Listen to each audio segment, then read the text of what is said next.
মাতৃভাষাকে রক্ষা করতে গিয়ে যারা প্রাণ দিয়েছেন সেই সমস্ত বীর মানুষদের জানাই আমার অন্তরের শ্রদ্ধা ও প্রণাম। আজ আমি পাঠ করে শোনাবো বরুণ হালদারের ভাষা দিবস কবিতাটি। 21শে ফেব্রুয়ারি শহীদ বেদি সেজে ওঠে নানা রকম ফুলে।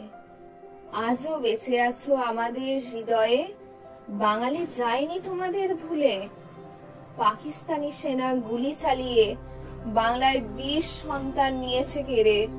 সন্তান হারা মায়ের আর্তনাদ এখনো শোনা যায় বাংলার মাঠ ঘাট প্রান্তরে।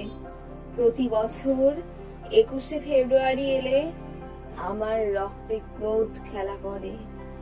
ভাষা চক্রী পাকিস্তানের প্রতি ঘৃণা প্রতি বাঙালির ঘরে ঘরে। জীবন দিয়ে ছিনিয়ে এনেছো বাংলা ভাষা, ভুলবো না তোমাদের কোনোদিন।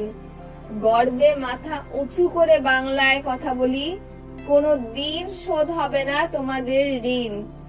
বাঙালির মাতৃভাষা কেড়ে নিতে চেয়েছিল যারা, আসলে তারা সভ্য মানুষ না। মাতৃভাষা দিবসে পৃথিবীর সকল মানুষ করে তাদের ঘৃণা। তোমাদের বলিদানে পূর্ব পাকিস্তানে বাংলা ভাষার নতুন জীবন পেল। তোমাদের শোকে শোকাহত পৃথিবী 21শে ফেব্রুয়ারি মাতৃভাষা দিবসের স্বীকৃতি দিল। পৃথিবীতে কেউ কোনোদিন যেন কারোর মাতৃভাষায় আঘাত না হানে। বাংলা ভাষা প্রেমিকদের আত্মত্যাগে 21শে ফেব্রুয়ারি মাতৃভাষা দিবস হিসেবে সবাই মানে।